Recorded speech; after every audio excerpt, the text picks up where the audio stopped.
Assalamu alaikum wa rahmatullahi wa barakatuhu, brothers and sisters. Ramadan Reminder number 26.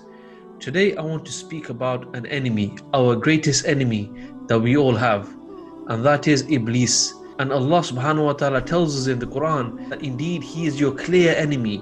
And we see that he's the most cunning enemy. He's very sly. And basically all he wants is company. He wants us to be his neighbors in the hellfire. And that's his ultimate goal. And he will do everything and anything to get us there, brothers and sisters. He doesn't abide by any rule book. He will try any means possible. Allah tells us that Iblis said to him, "Then I will come to them from before them and behind them, from their right and from their left, and you will not find most of them as thankful ones." Subhanallah. So here Iblis is telling us that he's going to attack us from all angles, my brothers and sisters. He tries different things, he tries different styles. He's not going to come to you and encourage you to commit adultery, fornication, to drink alcohol, to do drugs. He's not going to do this. And here I'm primarily talking about those people that that we will say that are on the Deen. These people are not going to do these things. And subhanallah, Iblis is not going to waste his time doing this, my brothers and sisters. We know that he wants to misguide us from the correct path, from the path that leads to Jannah, away from our purpose in life, away from those actions that are going to make a difference in the world, away from those actions that are going to bring order to the chaos that we see in the world today. So what's he going to do? Subhanallah, Iblis is so cunning, brothers and sisters, that he will actually encourage you to do good deeds. Yes, you've heard right, that he will actually encourage you to do good deeds to actually misguide you. Now you're probably confused, you're wondering, why would Iblis encourage me to do good deeds?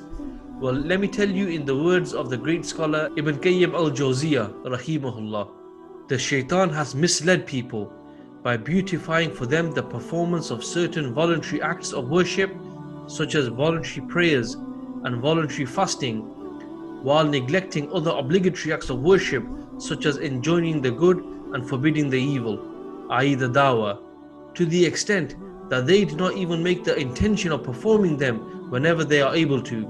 Such people are considered by the scholars to be on the bottom of the scale of religion, for the essence of our deen is to perform what Allah has ordered us to do. So basically Shaitan, he will encourage you to do good deeds. And which good deeds, brothers and sisters? He will encourage you to perform recommended actions, whether it's your recommended fasts or your recommended salah, at the expense of you doing the obligatory actions, such as enjoying the good and forbidding the evil, to the extent that people have no intention of performing these actions even when they can. So here Shaitan, he doesn't mind that you do the voluntary acts, as long as you don't do those acts that are obligatory and those acts that work towards correcting the society and bringing people closer to Allah subhanahu wa ta'ala. And this example is very similar to if you were to see someone come into the masjid for Fajr Salah and he prayed the 2 rakah sunnah and then he walked out, you'd be confused. And then if you asked him, why did you pray the sunnah prayers and not the obligatory acts? And he said, well, I just wanted to pray the sunnah, I have no intention of praying the obligatory acts. You would correct him, because you would know this is completely incorrect. In fact, this is completely insane. This is exactly what Shaitan does to people, my brothers and sisters. And the reality is that look around us today, we see this happening all the time.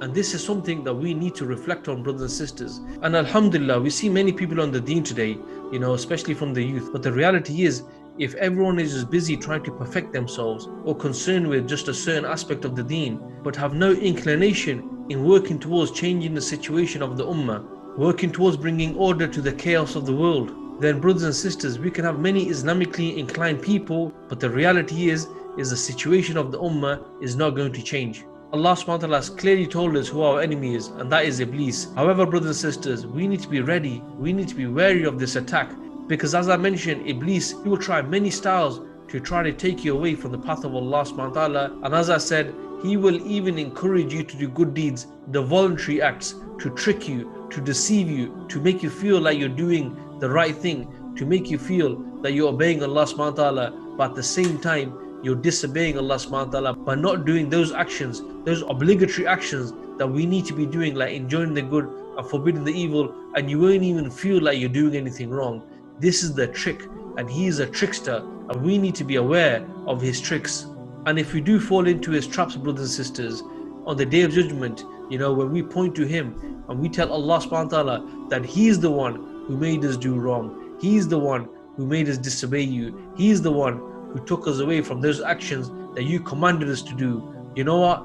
Subhanallah, this is not going to work. On that day, Iblis will say to us, I didn't make you do anything. I just whispered to you. I just suggested to you, and you followed.